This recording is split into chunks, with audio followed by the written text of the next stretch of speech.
Subscribe कीजिए education planet YouTube channel को और बेल आइकन को दबाइए लेटेस्ट एजुकेशन और टेक वीडियोस सबसे पहले देखने के लिए।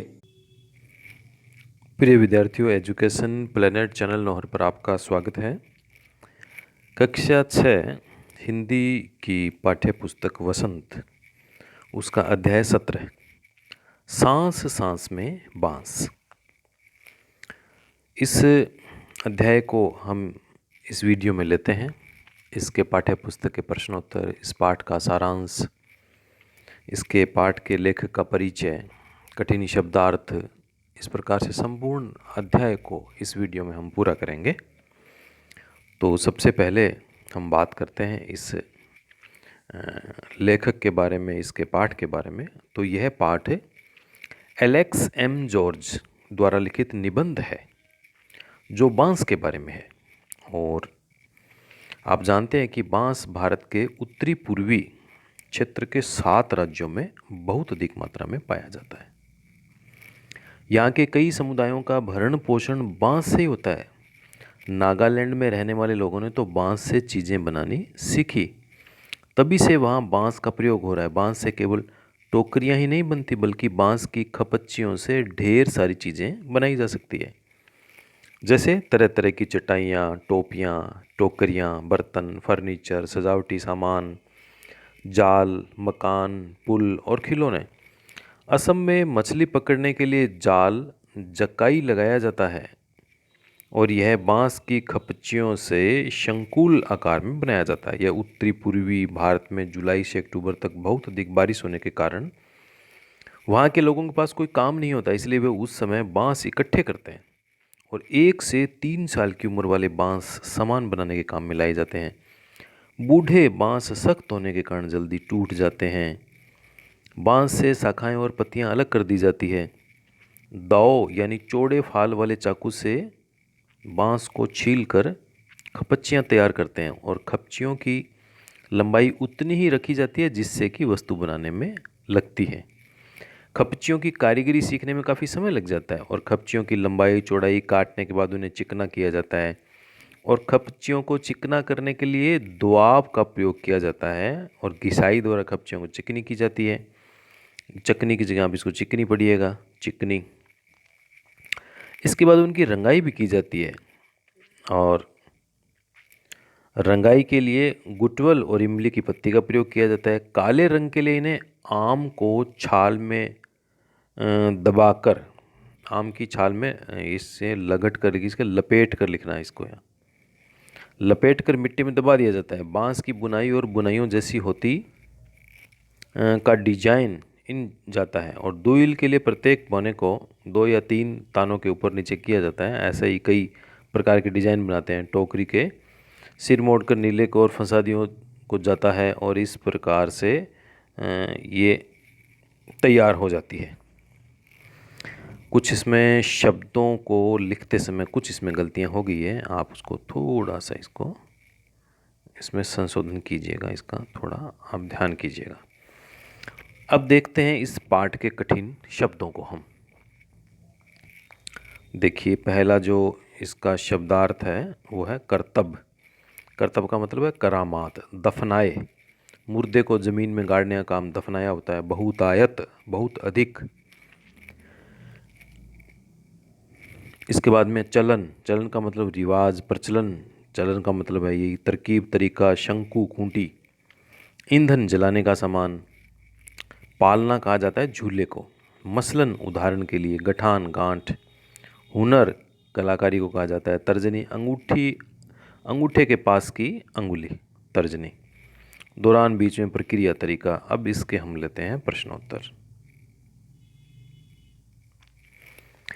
पहला प्रश्न है, बांस को बूढ़ा कब कहा जा सकता है और बूढ़े बांस में कौन सी विशेषता होती है जो युवा बांस में नहीं पाई जाती। देखिए, कई जगह इसमें लिखने में गलतियां हुई हैं, ये इसको आप बूढ़ा पढ़िएगा। देखिए, इसका उत्तर लेते हैं हम। 3 वर्ष तक की ऊपर की आयु वाले बांस को बूढ़ा बांस कहा जा सकता है। बूढ़े बांस की विशेषता है कि यह बहुत सख्त हो जाता है, जल्दी टूट जाता है। जबकि युवा बांस मुलायम होता है और सामान बनाने के लिए किसी भी तरह उसको मोड़ा जा सकता है। प्रश्न नंबर 2 है, बांस से बनाई जाने वाली चीज़ों में सबसे आश्चर्यजनक चीज़ तुम्हें कौन सी लगी और क्यों? बांस से बनाई जाने वाली चीज़ों में सबसे आश्चर्यजनक मुझे मछली पकड़ने वाला जाल जकाई लगा। इसकी बुनावट अत्यंत कठिन लगती है और इसमें मछलियाँ किस तरह से इसमें फंसाई जाती है, यह बहुत आश्चर्यजनक है। यह हंसाई की जगह यहाँ पे लिखा फंसाई जाती है। अब अगला प्रश्न है तीसरा, बांस की बुनाई मानव के इतिहास में कब आरंभ हुई होगी? तो इसका उत्तर है, बांस की बुनाई मानव इतिहास में तब प्रारंभ हुई होगी जब मनुष्य घूम घूम कर भोजन एकत्र किया करता था और भोजन एकत्र करने के लिए किसी डलियन वस्तु की ज़रूरत उसको महसूस होने पर उसने बांस की बुनाई शुरू की होगी और बाद में धीरे धीरे इससे और भी कलात्मक चीज़ें बनाना शुरू कर दिया होगा। प्रश्न नंबर 4, बांस के विभिन्न उपयोगों से संबंधित जानकारी देश के किस भूभाग के संदर्भ में दी गई है? एटलस में देखो। तो एटलस आप जानते हैं जो मानचित्रों का संग्रह होता है, एटलस। बांस भारत के कई हिस्सों में बहुतायत से होता है, विशेषतः उत्तरी पूर्वी क्षेत्र के 7 राज्यों में। ये राज्य हैं अरुणाचल प्रदेश, असम, मेघालय, नागालैंड, मणिपुर, मिजोरम और त्रिपुरा। 7 राज्य हो गए ये, यहाँ पे बहुतायत से बांस होता है। अब कुछ और प्रश्न अब इसमें देखते हैं जो निबंध से थोड़े हटकर हैं इस पाठ से। पहला प्रश्न है, बांस के कई उपयोग इस पाठ में बताए गए हैं, लेकिन बांस के उपयोग का दायरा बहुत बड़ा है। नीचे दिए गए शब्दों की मदद से तुम इस दायरे को पहचान सकते हो। देखिए,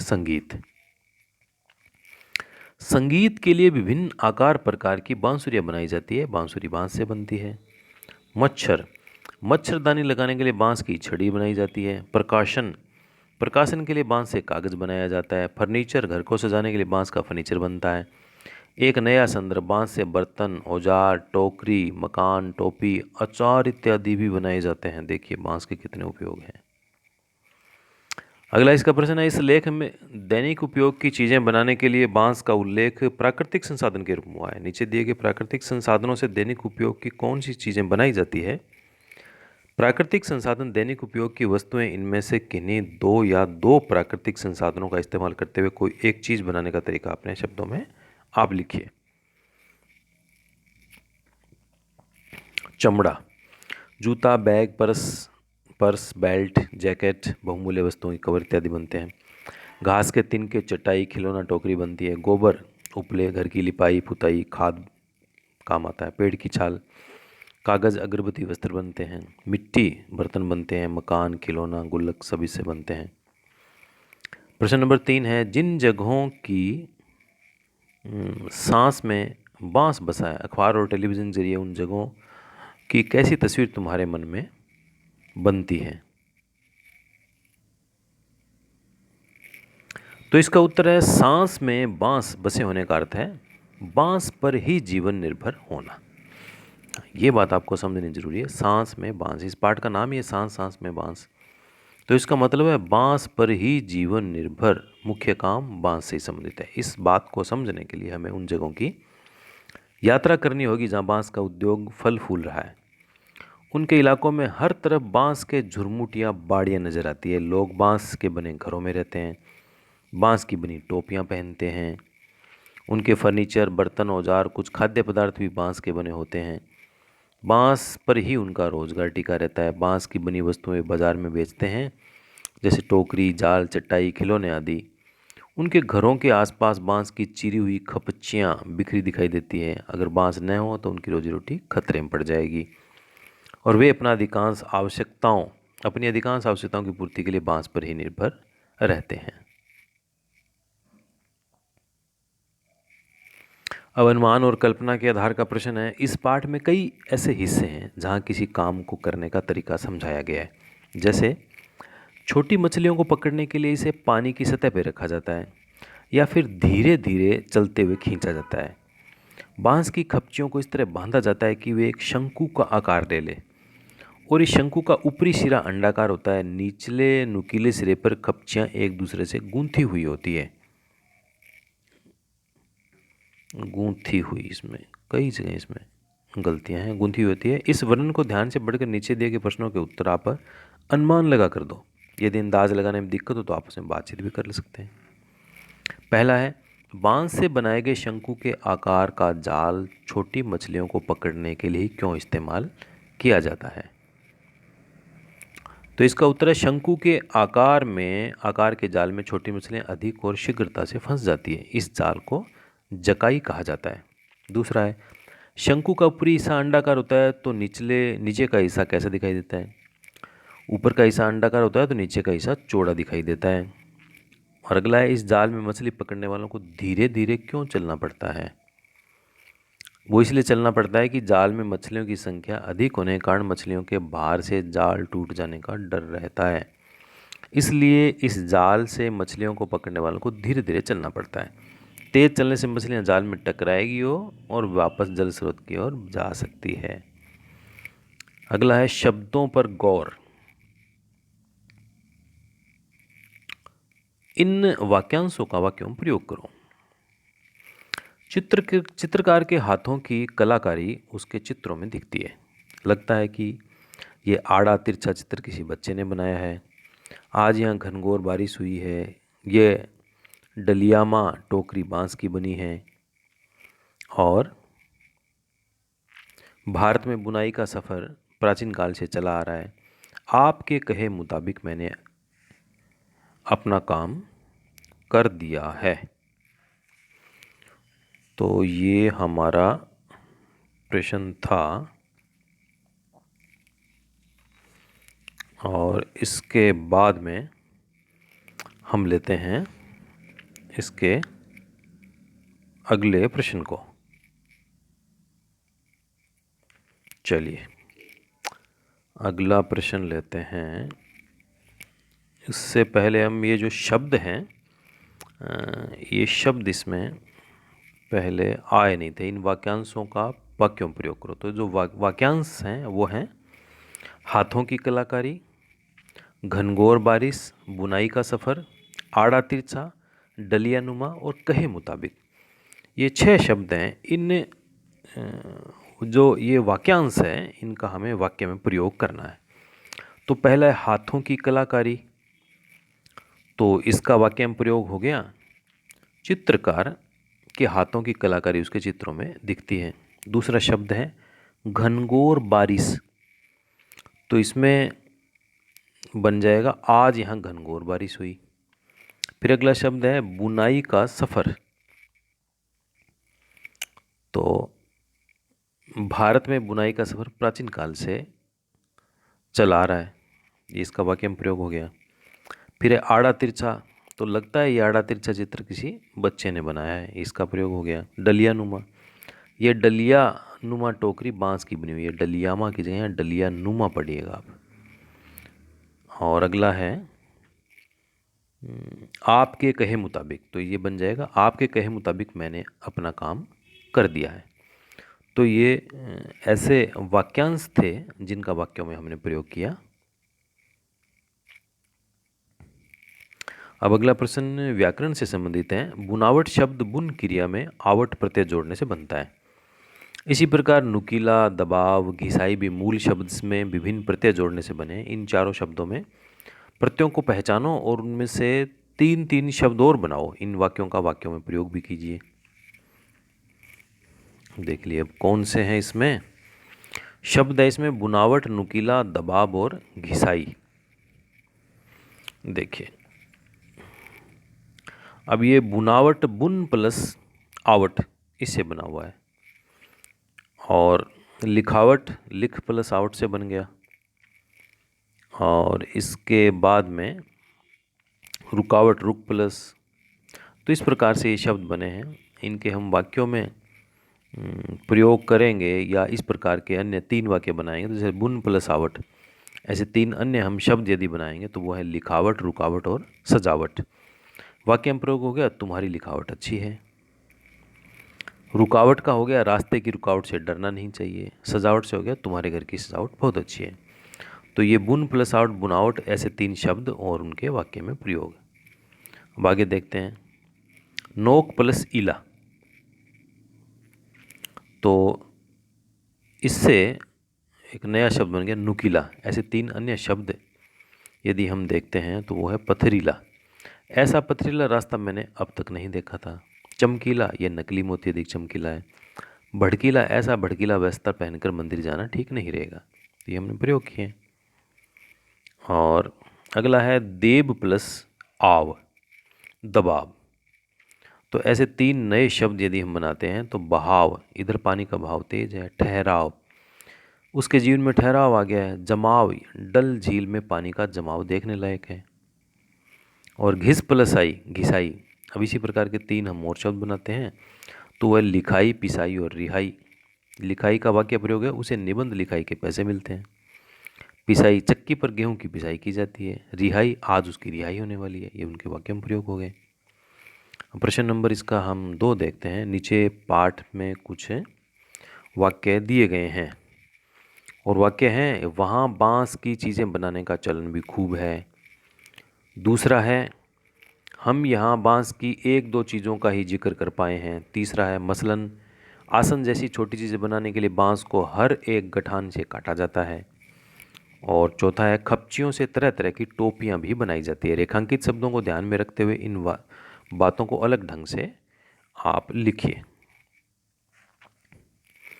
अब इसमें जो रेखांकित शब्द हैं वो रेखांकित शब्द एक बार मैं इसमें कर देता हूँ। तो रेखांकित एक तो इसमें है चलन, और दूसरे में रेखांकित शब्द है बता पाए हैं, और फिर है प्रत्येक गठान से काटा जाता है। तो ये हर एक।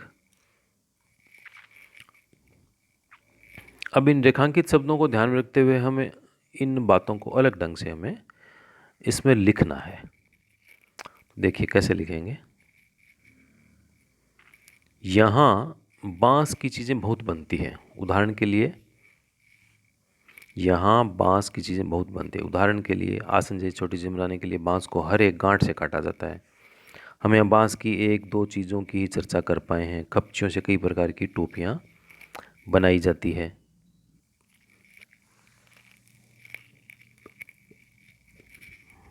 अगला प्रश्न है इसका, तर्जनी हाथ की किस उंगली को कहते हैं और बाकी उंगलियों को क्या कहते हैं? सभी उंगलियों के नाम अपनी भाषा में पता करो और कक्षा में अपने साथियों और शिक्षक को बताओ। देखिए, अंगूठे के बगल वाली हाथ की उंगली को तर्जनी कहते हैं और बाकी उंगलियों को कहते हैं अंगुष्ठा। तर्जनी, मध्यमा, अनामिका और कनिष्ठिका। ये अनामिका, बहुत ज़्यादा इस बार इसमें गलतियां हैं। अनामिका कहते हैं इसको। अब अंगुष्ठा, तर्जनी, मध्यमा, अनामिका और कनिष्ठा, ये 5 उंगलियों के नाम है। इन्हें पहचान कर सही क्रम में लिखिए। चलिए पहचान कर लेते हैं इसकी हम।